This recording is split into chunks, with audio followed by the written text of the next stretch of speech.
La historia de Willy Colón y Héctor Lavoe no es una historia de traición ni de abandono, es una historia de límites, de entender que el talento no siempre viene acompañado de estabilidad y que amar también implica saber cuándo soltar. Hoy, décadas después, su música sigue viva.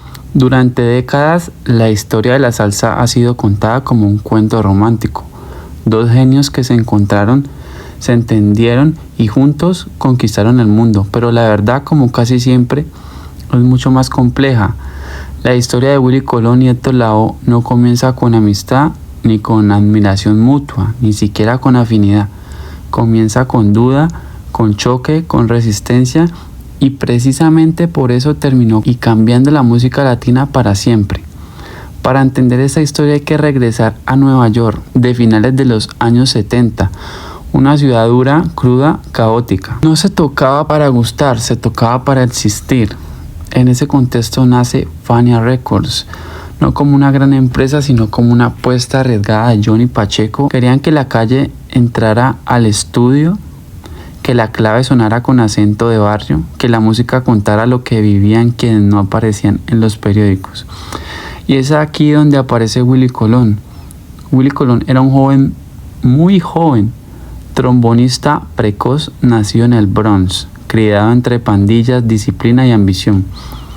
Tenía algo muy claro desde temprano: quería controlar su proyecto, no solo tocar sino decir, no solo sonar sino dirigir. Su carácter era fuerte, su visión rígida. Willy no creía en la improvisación emocional, creía en estructura, en orden, en mando. Su música era agresiva, urbana, desafiante. Su imagen también. Era un muchacho que entendía que en la industria, si no impones tu criterio, te diluyen. Cuando Willy Colón comenzó a grabar para Fania, ya tenía un concepto, pero le faltaba algo esencial, una voz. Y no cualquier voz, necesitaba una que representara la calle, pero que pudiera seguir instrucciones, una voz que no compitiera con su liderazgo. Al mismo tiempo, en otro punto de la ciudad, caminaba Héctor Lavoe. Héctor Lavoe venía de Ponce, Puerto Rico. Su talento no era académico ni disciplinado, era instintivo. Cantaba como hablaba, como sentía, como sobrevivía. Tenía una voz nasal, frágil, distinta. No era el típico cantante poderoso, era un narrador emocional, pero también era inseguro, era un bohemio, era desordenado. Héctor no tenía un plan de carrera, tenía canciones que su garganta y tristeza lo acompañaban. Cuando Héctor llegaba a Nueva York, no llegaba como estrella, llegaba como tantos otros, buscando oportunidades, cargando ilusiones, sin entender del todo el juego al que estaba entrando. Y aquí viene uno de los puntos más importantes de esta historia. Willy Colón no lo buscó, Willy Colón no lo eligió, Willy Colón en realidad no lo quería. Esto no es mentira, no es especulación. El propio Willy lo ha dicho en entrevistas a lo largo de los años. Héctor no le generaba confianza, le parecía impredecible, poco disciplinado, demasiado libre. Todo lo contrario a lo que él creía necesitar. Si la historia hubiera dependido solo de Willy y Héctor, habría sido su cantante. Entonces, ¿qué ocurrió? Ocurrió que Johnny Pacheco, músico, arreglista, flautista y sobre todo visionario, escuchó algo en Héctor que otros no supieron ver. No escuchó técnica, no escuchó perfección, escuchó de verdad.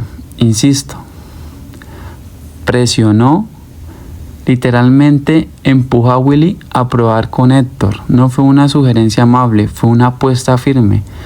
Pacheco entendía algo fundamental: la salsa no necesitaba cantantes impecables, necesitaba voces increíbles. El primer encuentro no fue mágico, no hubo química instantánea, no hubo sonrisas, hubo ensayo, tensión y prueba. Pero cuando Héctor abrió la boca frente a la orquesta, algo cambió. No en Willy todavía, cambió en la música. La voz de Héctor no competía con los trombones, dialogaba con ellos, no imponía, se deslizaba, tenía calle, ironía, dolor, sonaba real, y eso en ese momento histórico era más poderoso que cualquier técnica vocal. Así nació una de las duplas más influyentes de la música latina, no desde el afecto, sino desde la necesidad artística. Es importante detenerse aquí para aclarar algo muy importante. Esta historia no debe entenderse como un cuento de destino inevitable, fue una cadena de decisiones humanas, con errores, con resistencias. Willy Colón no vio a Héctor Lavoe como un hermano desde el inicio. Héctor Lavoe no vio a Willy como un salvador. Se necesitaban y eso fue suficiente. Mientras tanto, en otro punto del mapa salsero se estaba gestando una canción que décadas después seguiría generando confusión: Simón el Gran Varón. Muchos creen que fue escrita por Rubén Blades. No es así. La canción fue escrita por Omar Alfano, compositor panameño fundamental en la historia de la salsa. Este dato no es menor porque demuestra algo clave en la salsa: no siempre quien canta es quien escribe.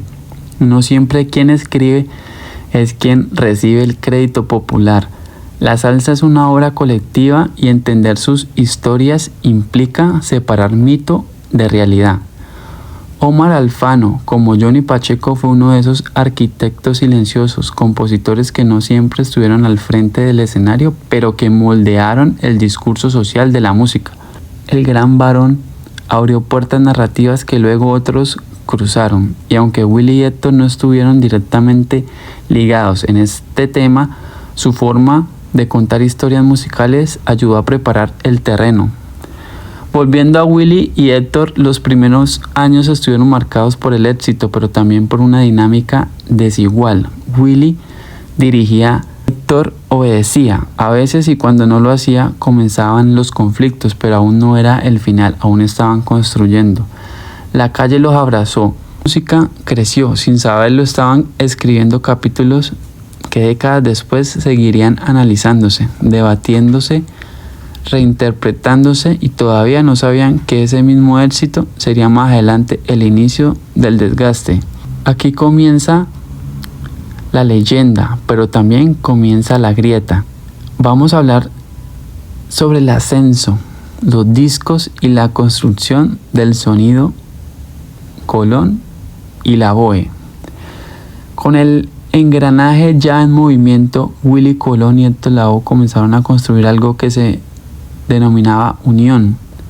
Ninguno de los dos imaginaba del todo que esto fuese posible. No se trataba solo de grabar canciones exitosas, estaban dando forma a un lenguaje nuevo dentro de la salsa, un sonido urbano, narrativo y crudo, donde la música no era solo para bailar, sino también para contar historias que venían del barrio, del fracaso, de la ironía y de la vida cotidiana del latino en Nueva York.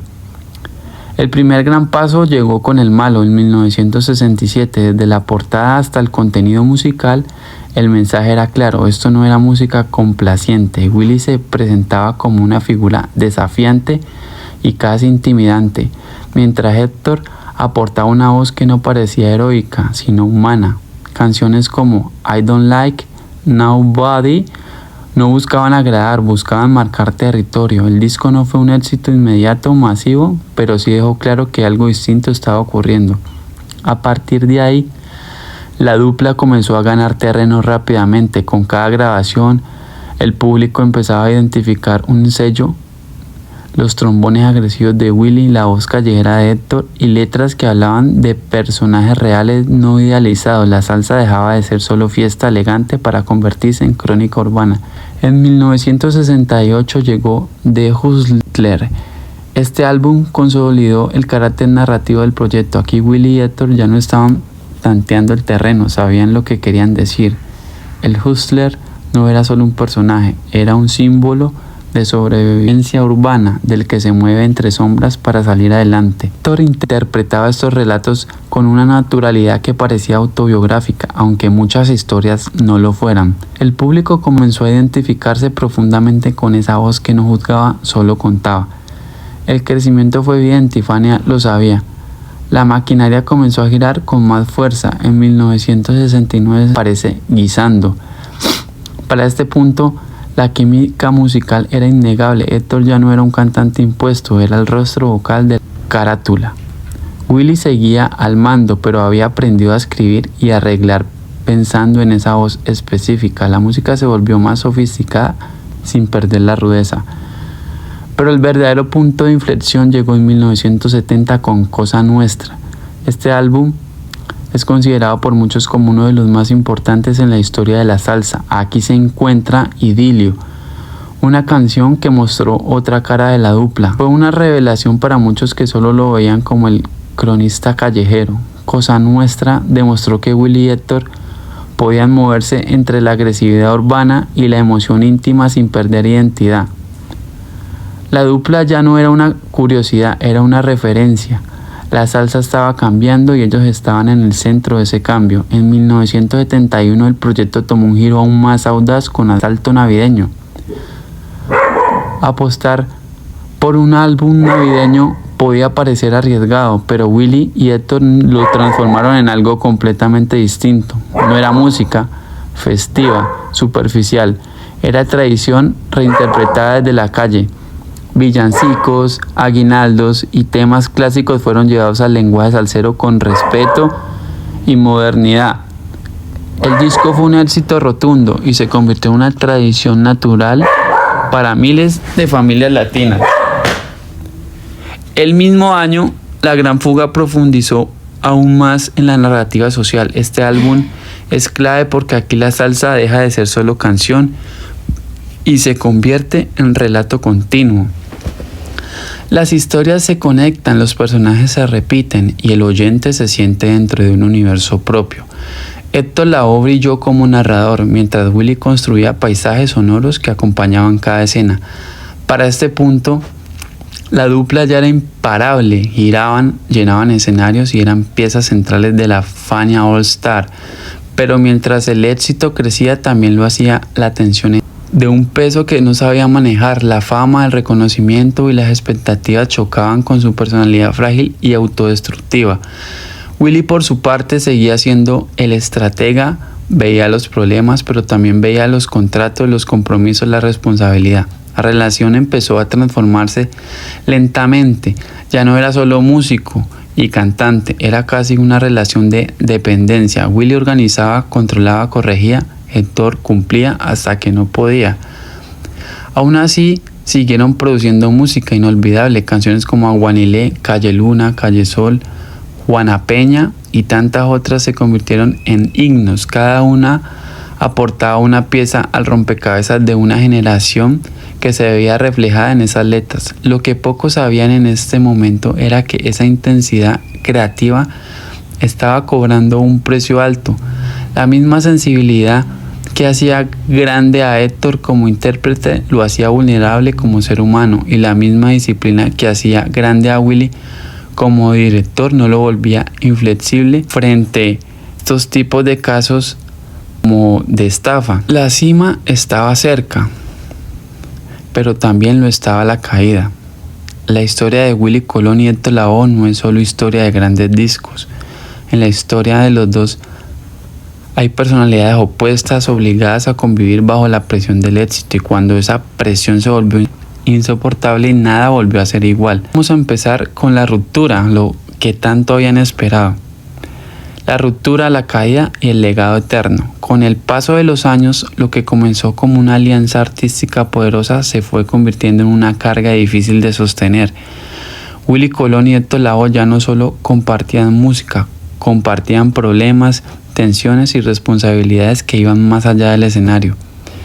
El éxito que habían construido juntos empezó a revelar su lado más oscuro. Héctor Lavoe no estaba preparado para la fama, no lo estaba emocionalmente, ni psicológicamente, ni espiritualmente. La presión constante, las giras interminables y la expectativa de ser siempre el mismo de siempre comenzaron a pasar factura. Las adicciones que al inicio parecían manejables se volvieron incontrolables. Llegadas tarde, ausencias, presentaciones canceladas o actuaciones en condiciones preocupantes se volvieron cada vez más frecuentes.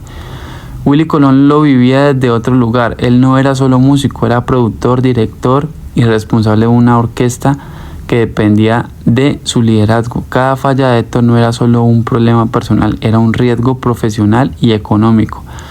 Willy comenzó a asumir un rol que nunca quiso, el de cuidador, y ese rol desgastaba. En entrevistas posteriores, Willy ha sido claro, él quería a Héctor pero no podía salvarlo, intentó ayudarlo, cubrirlo, protegerlo, pero llegó a un punto en el que seguir juntos significaba hundirse ambos. La relación dejó de ser creativa para convertirse en una lucha constante contra el caos. La ruptura no fue un momento exacto, sino un proceso. Héctor inició su carrera solista y aunque Willy todavía produjo algunos de sus primeros trabajos, la dinámica ya estaba rota. Héctor, ahora sin la estructura férrea de Willy, quedó expuesto. Su talento seguía intacto, pero su vida personal se deterioraba rápidamente. Discos como La Voz y De Ti Depende mostraron a un Héctor brillante, pero también vulnerable. Cantaba con una honestidad desgarradora, como si cada canción fuera una confesión. El público lo amaba, pero no podía salvarlo. Las tragedias personales se acumularon, la muerte de su hijo, la pérdida de seres queridos, problemas legales y de salud. Cada golpe lo empujaba un poco más hacia el abismo. Mientras tanto, Willy Colón tomó otro rumbo, se reinventó, explotó nuevos sonidos, trabajó con otros artistas y eventualmente se alejó del centro del escenario. Las colaboraciones con Héctor fueron muchas veces muchas aventuras que él, al igual que en el estudio, en la tarima no se sabía lo que iba a decir y a veces decías cosas que uno se erizaba. ¿Cómo qué? Tenía un sentido de humor bien raro. Y fuimos a un pueblo en Bridgeport, Connecticut, donde la gente que llegan allá son gente más sana, bien cuadrada, no son tan sofisticadas, ¿no? Vienen para trabajar en las fincas y cosas así, y no tienen ese sentido de humor. Y Héctor se sube a la tarima y dice, quiero saludar a la delegación de locas aquí de Waterbury. Y yo le anda para acá. De repente así se abre el salón y suben la delegación y nos dieron una pela. No se tocó esa noche, ¿no? Yo trabajaba en Downtown, en la 34, trabajaba para ese tiempo. Y entonces yo tenía dos trabajos, malísimos los dos trabajos, porque aquí la cosa no es fácil. Yo trabajaba en un restaurante, porque yo no sabía el idioma inglés, y cuando no sabe el idioma inglés aquí abusan de uno. Fíjate, contrato con el Colón ahora, de ahí me fui para trabajar de shipping clerk. Ahí me fui a cantar con Gianni Pacheco, porque yo tenía un cheque que me habían dado de $15 y Pacheco me lo iba a cambiar. Yo fui y le canté ahí con Pacheco, me quedé con Pacheco 2 semanas. A las 2 semanas, Gianni Pacheco me dijo, Héctor, yo grabé a un muchachito, un chiquito, yo grabé un chiquito ahí, que suena chévere, el grupo. Yo me dijo, se llama Willy Colón. Y esto lo saben todos los músicos que han estado conmigo y que yo siempre lo he dicho porque ha salido un montón de revistas. El grupo era el grupo más malo que yo había oído. Porque yo era malísimo el grupo. Y yo no quería cantar con el grupo porque yo lo había oído. Entonces yo voy estoy con Gianni, después está bien Gianni, voy a pasar por allí nada más que para complacerte y meter mano ahí lo que pueda. Entonces cuando yo fui a ver lo que había hecho Willy, porque como que yo quería cantar era con Gianni Pacheco, yo sabía todos los números de Gianni, y ese era mi deseo. Entonces me puso lo de Willy, cantando un muchachito que se llamaba, del apellido Vázquez, no me recuerdo el primer nombre, Willy Vázquez, algo así. Entonces él vino y cuando yo vi el tipo cantando, él trataba de imitar a Ismael Quintana, porque el grupo que tenía Willy, esa era la idea, que se pareciera a él, que pareciera perfecta. Entonces cuando yo escuché eso, ¡ay, qué desastre! Entonces yo dije, yo creo que así yo no puedo hacer eso a sí mismo como quiere que lo haga. Él era joven en esto, y yo era joven en esto, era mi primer chance para yo grabar. Era o cógelo, o vete para donde tú quieras. Entonces yo cogí y le dije, bueno, voy a ver lo que yo puedo hacer, dame las letras y el tape ese. Entonces, ¿sabes lo que es uno escuchar a una cosa que uno se le pega, por más que no quiera, siempre se le pega algo del otro cantante y que a él siempre se le pega lo malo. Y yo cogí y dije, mira, mano, y la llamé a la casa y le dije, yo puedo cambiar todas estas letras otra vez y hacer esto a mi manera y cambiar toda la cosa como yo la siento. Y él me dijo, coge, hazlo. Y yo fui y me metí mano al malo, hice el malo. John Will estaba muy alto, John Will estaba, John Will, pasó una mañana en el flow. Y ahí me recordó, yo dije, aquí lo que voy a hacer es meterle mano con un poquito de cada cantante, pero con la voz mía, porque la voz graba diferente a lo que uno se cree.